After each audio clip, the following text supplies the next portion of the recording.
चलती हुई मशीन में ये ट्रांसमिशन डालने के लिए ये वाला यहाँ पे दे रखा है, ठीक है ना।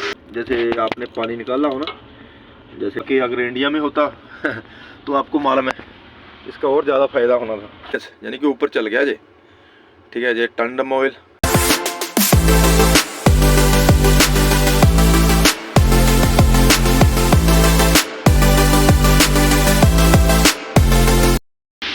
जी दोस्तों, गुड मॉर्निंग, नमस्ते, सलाम, सत श्री अकाल, की हालचाल दोस्तों। ये देखो पहुंच गया ग्रेडर पर साइड पे। ये अपना ग्रेडर है कुमात्सू का GD 555 है।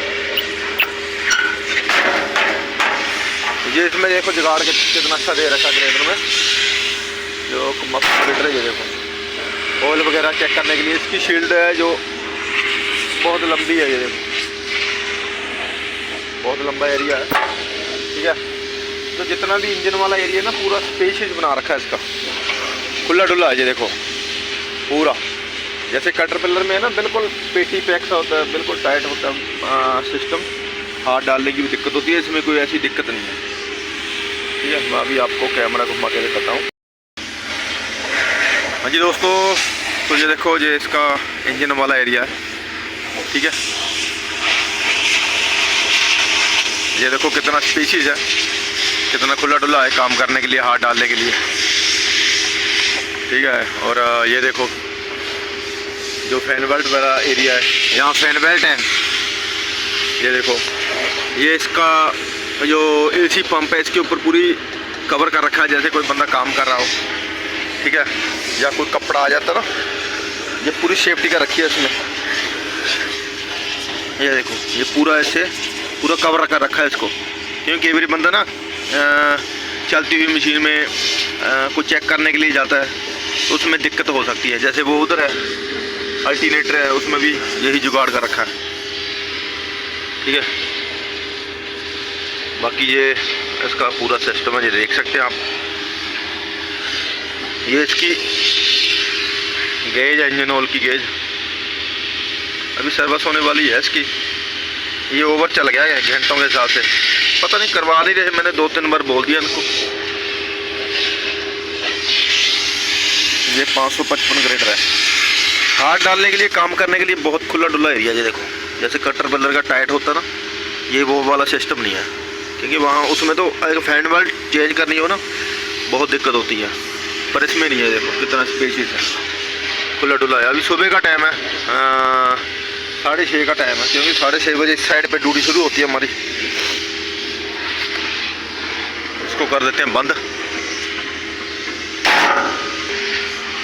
बाकी दोस्तों इस ग्रेडर में ये देखो ये ट्रांसमिशन डालने के लिए ये वाला यहाँ पे दे रखा है, ठीक है ना। जैसे कैट का ट्रांसमिशन है जो पीछे होता है, इनका जो ट्रांसमिशन है कुमात्सू ग्रेडर का इसका आगे है। ये ट्रांसमिशन ऑयल डालने के लिए है ये वाला, ठीक है। बाकी ये इसको वैसे कवर कर रखा है, ये यहाँ भी काफ़ी खुला डुला एरिया। ये देखो ये इसका पूरा आर्टिकुलेशन सिस्टम है ये वाला।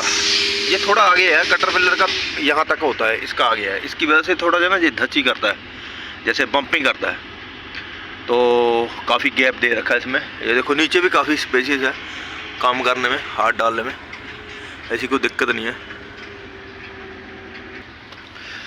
दोस्तों। इस ग्रेडर में अगर कोई कमी है ना सबसे ज़्यादा, तो वो है ग्राउंड क्लियरेंस, बहुत कम है। क्योंकि टंडम तो चल नीचे होते ही हैं तकरीबन ग्रेडर के, पर ये जो डीजल टैंक है ना इसका नीचे है, ये पूरा प्लेटफॉर्म बना हुआ है नीचे, ठीक है। तो उससे क्या होता है कि मेरे ग्रेडर ना नीचे लग जाता है बहुत जल्दी, क्योंकि टंडम की इतनी चौड़ाई नहीं है, वो गड़ जाते हैं। अगर कहीं लूज मिट्टी में हो तो गड़ जाते हैं, तो टायरों के ऊपर वजन रहता है। पर ये है अगर ये पूरा प्लेटफॉर्म नीचे लग जाता है ना, तो उससे क्या होता है ग्रेडर टंग जाता है हवा में, ठीक है। ग्राउंड क्लियरेंस बहुत कम है इसका, बाकी ठीक है। बाकी इसकी जो स्कैरीफाई है, ठीक है, ये इसका डीजल डलता है जहाँ से डीजल फिल होता है, ठीक है। ये डीजल कैप है, डीजल का ढक्कन बोल देते हैं। इन ग्रेडरों में एक और चीज़ है, कुमात्सू की ग्रेडर जो बड़ा भी मैं चलाता रहा उसमें भी, इसमें भी है। ये डीजल का ना जहाँ निप्पल दे रखा है, जैसे आपने पानी निकाला हो ना, जैसे डीजल टैंक में पानी आ जाता है नीचे, तो उसको आप खोल के ना यहाँ से निकाल सकते हो। बाकी अगर इंडिया में होता तो आपको मालूम है इसका और ज़्यादा फ़ायदा होना था। समझ रहे हो आप। बाकी इस साइड भी ऐसा ही है, ठीक है जी। देखो ये पूरी शील्ड खुलती है इस साइड से, ठीक है। कूलेंट डालने के लिए थोड़ा कम है लेवल, ये फुल यहाँ पे दिखा रहा है, ये लो पे है यहाँ पे। ये दोस्तों पावर कट करने के लिए, ये मैं एक दिन छुट्टी थी ना, इसलिए फिर मैंने इसको बंद करके चला गया था मैं। अभी कर देते हैं इसको ऑन, ठीक है। और दोस्तों ये देखो, ये वो सेम दे रखा है उसको, जैसे वो उधर एसी पंप को है, यहाँ भी इसको कवर कर रखा है फैन बेल्ट को। ये इसकी ऊपर पत्ती सी लगा रखी है। ये इसका वाटर स्प्रेटर फिल्टर है, ठीक है। ये इसका होगा इंजन ऑयल फिल्टर, बाकी वो हाइड्रोलिक फिल्टर है इसका, हाइड्रोलिक ही है, क्योंकि हम इतना ध्यान नहीं देते, क्योंकि यहाँ कौन सी अपने खुद की सर्विस करनी है। सर्विस करने के लिए कंपनी के बंदे आते हैं, या साइड पे उधर दूसरी साइड पे जाके होती है सर्विस गराज में। और यहाँ से इसका डलता है टंडम का ऑयल और डिफेंसर ऑयल, ठीक है, हिस्से का ऑयल जिसको बोलते हैं। तो इनकी गेज अंदर दी होती है ऐसे, ठीक है। दूसरे वाले की भी जो ट्रांसमिशन डलता है यहाँ से, उसकी भी अंदर दे रखी है। ये डिफेंसर ऑयल और टंडम ऑयल यहीं से डलता है, इसी में फिल होता है। जो पुराने वाला कमासू है उसमें अलग अलग डलता था या चेक होता था, इसमें सेम ही है वैसे, ठीक है। ये भी नीचे हाँ, ये भी वाटर स्प्रेटर है, डबल का रखा है डीजल का। इसमें दोनों आ जाते हैं, वाटर स्प्रेटर भी आ जाता है इसमें, और जो नॉर्मल जो डीजल फिल्टर होता है वो भी आ जाता है। नीचे थोड़ा बहुत पानी आप निकाल सकते हैं इसमें। रेडिएटर्स जिसको कूलर भी बोल देते हैं, ठीक है। ये बहुत दे रखे हैं, एसी वाला है, कोई हाइड्रोलिक वाला है, कोई कूलेंट वाला है, ठीक है, ट्रांसमिशन वाला, ये अलग अलग है सारे। बाकी इस ग्रेटर में जो इंजन है वो कोमात्सू कंपनी का ही है, और इसकी जो हॉर्स पावर है वो 190 या 95 के करीब है। मैंने वैसे इसको कभी चेक नहीं किया, तो एक बार इनके इंजीनियर आए थे, वो उन्होंने बताया था इनकी इतनी पावर है, ठीक है। बाकी ये टंडम देख सकते हैं आप, ये वो सेम चीज़ है, जैसे जाली सी बना रखी है ना ऊपर ग्रिप करने के लिए। ये ऊपर से है इसका जो बैक साइड का जो इंजन कवर या बोंट बोल सकते हैं। दोस्तों एक और चीज़, ये जो गुटके लगा रखे हैं ये और ये टंडम, ये क्यों होते हैं, ठीक है। कमेंट बॉक्स में ज़रूर बताना, इसके ऊपर मैं एक दिन वीडियो बनाऊंगा, बताऊंगा ये क्यों होते हैं। क्योंकि कुछ टाइम हम भी किसी गलत फहमी में रहते थे किस लिए होते हैं, ठीक है। हम सोचते थे ये है अपना, जैसे ग्रेडर पंचर हो जाता है ना, ग्रेडर टायर उठाने के लिए, पर ये किसी और काम के लिए है। अगर किसी को भाई को पता हो ना तो कमेंट करके बताना, और मैं इसके ऊपर एक छोटी सी वीडियो बना के डालूँगा, क्योंकि इस समय की थोड़ी कमी है। और ये टायर है इसके 14-24 के टायर है, ठीक है। इसके हिसाब से थोड़े टायर इसके पतले लगते हैं। ये देखो ग्रेडर के हिसाब से थोड़े टायर इसके पतले लगते हैं, ठीक है, क्योंकि इसका जो साइज है देखने को बल्कि है, इसमें कम से कम भी 17 नंबर के टायर चाहिए। बाकी इसका टूल बॉक्स है वही 705 वाला ही है, जैसे उसमें था वही है, ठीक है। बाकी कुछ ज़्यादा चेंज नहीं है। ये आर्टिकुलेशन के जैक है, ये लॉक पिन है उसकी, ठीक है। ये देखो ग्राउंड क्लियरेंस, आगे से भी ये प्लेट दे रखी है।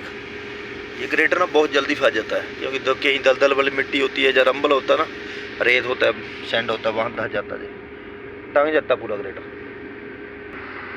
बाकी दोस्तों ये इसके फुट रेस्ट है, पायदान जिसको बोलते हैं, ये काफ़ी सॉलिड है। जो 705 ग्रेटर है ना बड़ा, उससे काफ़ी सॉलिड है। वो ऐसे अंदर आप चढ़ते हैं ना, वो अंदर दब जाते हैं, पर इनकी जो बेल्टें हैं ये काफ़ी चौड़ी है, कम से कम 6-7 इंच चौड़ी है, तो इसकी वजह से अंदर नहीं मुड़ते ऐसे, ठीक है। बाकी दोस्तों जो इसकी जैकों के लिए सेफ्टी प्लेटें लगा रखी हैं इस ग्रेडर में, जैसे 705 में भी है, इसमें भी है। ये क्योंकि जैक एक तो कोमात्सू के बहुत पतले होते हैं, ये देखो बहुत पतले जैक होते हैं, थोड़े जैक हैवी देने चाहिए इनको, क्योंकि जब हम स्पीड में या कहीं ऊंची नीची जगह पे जैसे ग्रेडर जाता है ना, तो टायर अपने आप हल्के हल्के हल्के हल्के ऐसे ऐसे करते रहते हैं, क्योंकि बबलिंग करने लग जाते हैं। जैकों में थोड़ी ना इनको थोड़े हैवी देने चाहिए। स्टीयरिंग जैक बहुत ज़्यादा पतले है, क्योंकि जो 511 आता था उसमें तो सिंगल रोड होती थी, ठीक है, सिंगल जैक देते थे। बाकी दोस्तों ये जो सिस्टम दे रखा है, जो स्कैरीफाई आगे लगते हैं ना ग्रेडर के, ये उसके लिए है, ठीक है। ये सारा सिस्टम उसके लिए है। ये मेरे को लगता है इसको यहाँ से उखाड़ना पड़ेगा, इसके साथ यहाँ लगते हैं वो स्कैरीफाई, ठीक है। बाकी ये इसका टायर लीन वाला जैक है, जैसे टायर टेढ़े करते हैं, हब्बे वही है, 511 वाला सिस्टम है। बाकी ये पूरा ठीक है, ये हब्बे वही है सेम। बाकी ये कुछ आगे से ये ऐसा है, काउंटरवेट काफ़ी टायरों से काफ़ी बाहर निकला हुआ है, कम से कम भी ज़्यादा नहीं तो 1 फुट तकरीबन निकला हुआ है टायरों से बाहर, जो उसका वेट आगे का। बाकी दोस्तों इसमें लाइटें कुछ ज़्यादा नहीं दे रखी, सिर्फ फ्रंट लाइटें हैं, कैबिन के ऊपर कोई लाइट नहीं है, ना तो इसमें येलो लाइट है, ठीक है। कुमासू में जैसे 705 में उसमें कैबिन के ऊपर भी 2 लाइटें हैं, और यहाँ भी येलो लाइट अलग से दे रखी है। पर इसमें एक चीज़ है, इसमें जो हॉर्न है ना, एक तो आगे है पर डबल हॉर्न है इसमें दोनों साइड, क्योंकि हॉर्न का रिस्पॉन्स अच्छा है, वैसे साउंड अच्छा है, आवाज़। ये इसकी स्विंग मोटर है, बाकी तो सभी को मालूम है। बाकी सर्कल ये वही है, 511 वाला सिस्टम है ये पूरा। बाकी ये इसका ब्लेड है 12 फीट का, ये देख सकते हैं आप, ठीक है। ब्लेड भी वही है सेम 511 वाला। बाकी ये कैबिन वो सेम ही है, जो जैसे दूसरे में आता ना 705 में, वही सेम कैबिन है, अंदर से बाहर से सेम है। बाकी ये जैक लगा रखा है ब्लेड टेल करने के लिए, ठीक है, ब्लेड को टेल करने के लिए ये जैक लगा रखा है। बाकी दोस्तों अभी करते हैं थोड़ा इसको स्टार्ट, ठीक है। ये इसका ये जितना भी सिस्टम है ना, ये पूरा जो बड़ा ग्रेडर है सेम है, कोई इसमें फ़र्क नहीं है। बाकी ये देखो, ये इंडिकेशन करेगा अभी, ये बुक है ना, ये सर्विस का है, ठीक है। ये देखो 185 घंटे माइनस, यानी कि ऊपर चल गया ये, ठीक है। ये टंडम ऑयल, ये एक्सेल ऑयल, ठीक है, ये हाइड्रोलिक फ़िल्टर, ये पूरी सर्विस मांग रहा है, पता नहीं क्यों। जो ये डिपार्टमेंट है ना थोड़ा हमारा अलग है, तो जो पुराना डिपार्टमेंट है उसमें अलग अलग डिपार्टमेंट है कंपनियों के, उसी के कारण अभी कोई सर्विस का रिस्पॉन्स नहीं दे रहे। या तो ये फ्राइडे के किसके एक दिन पहले, जैसे जुम्मा रात वीरवार को रात को सर्विस होगी मेरे को लगता है। अभी करते हैं इसको स्टार्ट।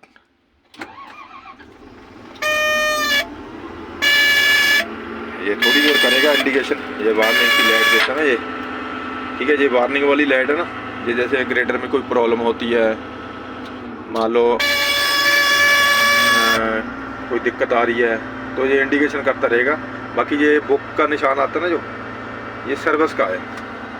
अभी ये सर्विस मांग रहा है ग्रेडर, अभी ये पार्किंग में है, ठीक है। ये पी चल रही है, ये इको मोड में ग्रेडर अभी चल रहा है, ठीक है। इको मोड का निशान आता है, अभी इको मोड में नहीं है, वैसे इको मोड का निशान आता है। बाकी ये सेम ही है, वही है, यही पार्किंग होती है, यही इसका गियर लीवर है, ये इसकी पार्किंग है। बाकी इसमें ज़्यादा कुछ होता नहीं है ग्रेडर के कैबिनों में, ये हैवी मशीनें होती हैं। बाकी ये एसी के जो एसी वेंट है जो ऊपर दे रखे हैं, बाकी एक बड़ा एसी वेंट यहाँ पर दे रखा है बस। ये थोड़ा एसी वेंट इसके सही नहीं है, अगर कटर पिलर के देखे जाए ना, जो हमने कटर पिलर चलाए हैं, उनके जो एसी वेंटों की सेटिंग बहुत अच्छी कर रखी है, क्योंकि बहुत अच्छी। 2 तो इस साइड होते हैं दोनों किनारे पे, ये पिलर्स है जो कैबिन के मेन पिलर सेंटर वाले यहाँ पे दे रखे होते हैं, 4-5 तो आगे होते हैं, नीचे होते हैं, ठीक है। तो उससे बहुत फ़ायदा है, क्योंकि अपने हिसाब से बंदा सेटिंग कर सकता है। क्योंकि इस साइड तो कोई एसी वेंट नहीं है, देख लो पूरा खाली है, बस सिर्फ इस साइड है। बाकी इस ग्रेडर में एक जो दिक्कत नहीं है, कोई परेशानी। ये देखो इतनी बड़ी आप महंगी मशीन बना रहे हो, कम से कम वेल्डिंग करने के बाद इसको ग्राइंडर नहीं किया, ये इस ग्रेडर में नहीं है, ये जितने भी ग्रेडर है यहाँ पर किसी को ग्रेडर नहीं किया। अगर कोई कुमात्सु वाला देख रहा होगा या कोई इंजीनियर या कोई भी देख रहा है, इस चीज़ पे थोड़ा ध्यान दे, ठीक है, हमारी भाषा समझने वाला। ये देखो, ये कहीं भी ग्रेडर नहीं किया इसको, ठीक है। ऐसे है जैसे कहीं गांव खेड़े में वेल्डिंग कर ली बस।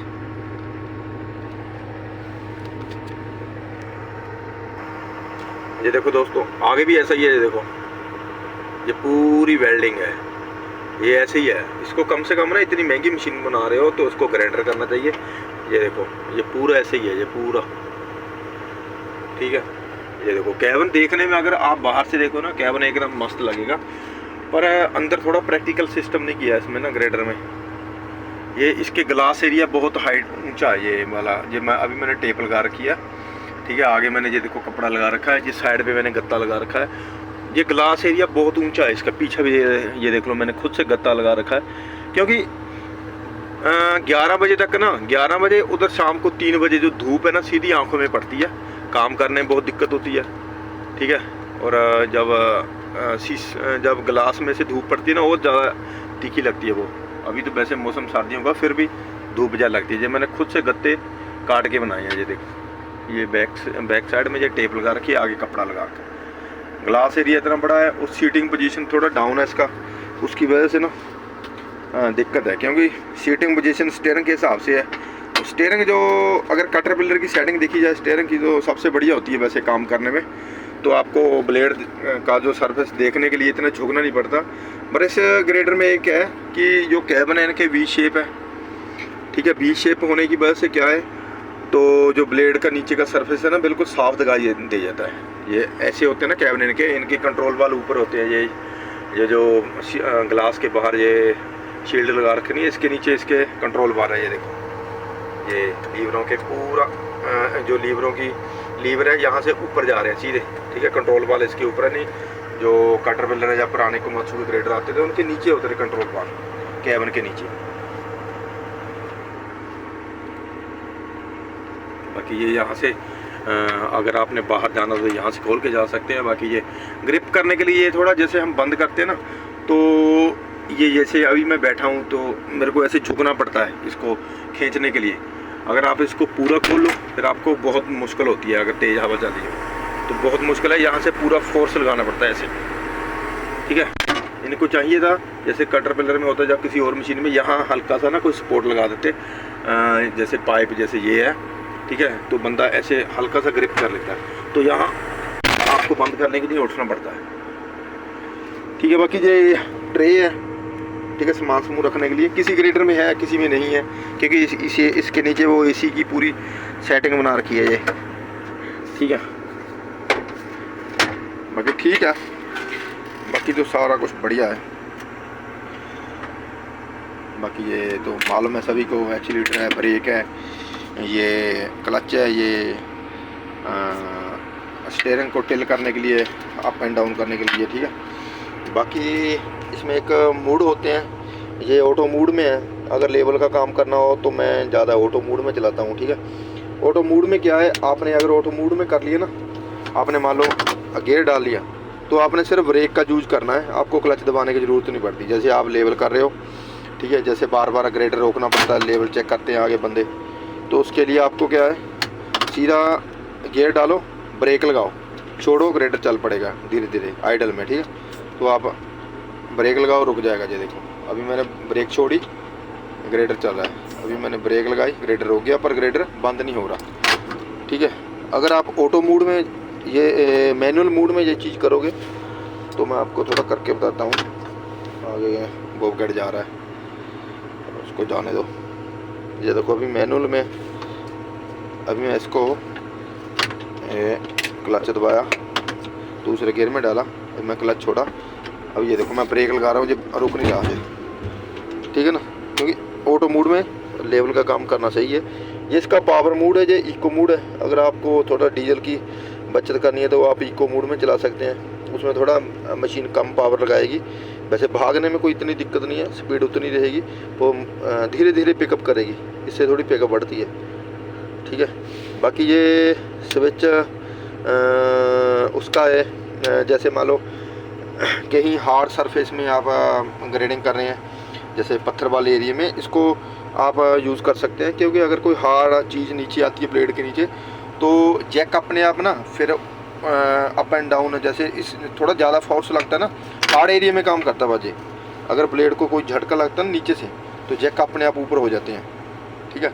तो को टूटने फूटने का तो कोई ख़तरा नहीं होता। जैसे हम रोड क्लीनिंग हार्ड जगह पे करते हैं तो उसमें क्या है, उसमें हम इस स्विच का यूज़ करते हैं। उससे क्या है तो जब ब्लेड मारते हैं रोड के ऊपर तो हमें झटके नहीं लगते इतने, ठीक है।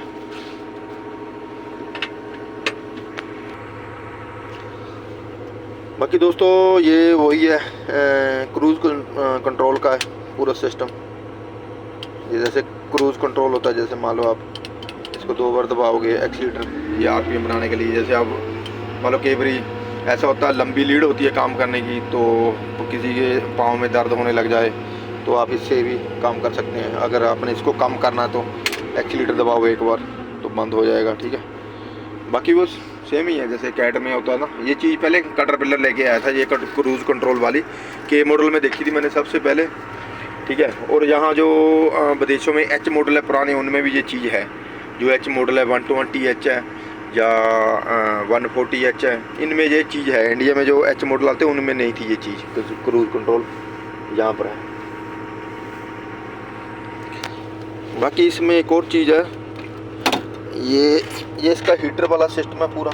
अगर आपने मान लो हीटर भी साथ में चलाना है तो आप इसको हाफ खोल के रख सकते हैं, ठीक है। अगर आपने जैसे गर्मियों में हीटर नहीं यूज़ करना तो आप इसको पूरा बंद कर दें, ठीक है, फिर हीटर नहीं चलेगा, ठीक है। चाहे आप हीटर पे भी लेके जाएं इसको सेटिंग करें, पर हीटर नहीं चलेगा, इसको पूरा बंद करें। अगर आप इसको खोल के रखें, हाफ तक खोल के रखें वैसे, तो आपको क्या है, अगर आपने हीटर चलाना हीटर भी चल जाएगा, एसी चलाना तो एसी भी चल जाएगा, ठीक है। बाकी ये एसी वाला पूरा सिस्टम है। अभी हीटर चलाना है तो हीटर चला लो, ये एसी है एसी को ऑफ कर लो, क्योंकि कभी हीटर चलाए ना एसी ऑफ करना चाहिए। अभी अगर इंजन अभी इतना गर्म नहीं ना हुआ, अभी ठंडा ही है, टेम्परेचर देखो अभी, क्योंकि एक तो सर्दी है उसकी वजह से हीटर इतना काम नहीं कर रहा। थोड़ा काम करेंगे, मशीन हीट होगी तो वो हीटर से ही चलेगा। हाँ जी दोस्तों, तो दोस्तों बस आज के लिए इतना ही। मैंने सोचा एक इस क्रेटर के बारे में थोड़ी सी वीडियो डाल देता हूँ। अगर किसी भाई को और कुछ पूछना हो तो पूछ सकते हैं कमेंट बॉक्स में जाके। वैसे जो पुराना ग्रेटर मैं चलाता था 705/23 नंबर, उसमें मैंने पूरा बताया वैसे ग्रेटर के बारे में, क्या क्या काम करता है, कैसे कैसे काम करता है। कैबिन की जो इनकी दोनों ग्रेटरों की सारे फंक्शन सेम है, ठीक है, कोई दिक्कत नहीं है। कैबिन के अंदर हर चीज़ सेम है। हाँ, एक आधा स्विच कम है, जैसे उसमें लाइटें दे रखी हैं ज़्यादा उसका है, बाकी सारा कुछ सेम है। कैबिन का जो लाइट है, जो क्रूज़ कंट्रोल है, जो ब्लेड वाला मैंने बताया, वो सारा कुछ सेम है। तो ठीक है दोस्तों, फिर मिलेंगे फिर नेक्स्ट कंटेंट में, नेक्स्ट ब्लॉग में। तब तक लिए जय हिंद जय भारत। अगर आपको जो वीडियो अच्छी लगी हो तो चैनल को सब्सक्राइब जरूर करो। Okay bye.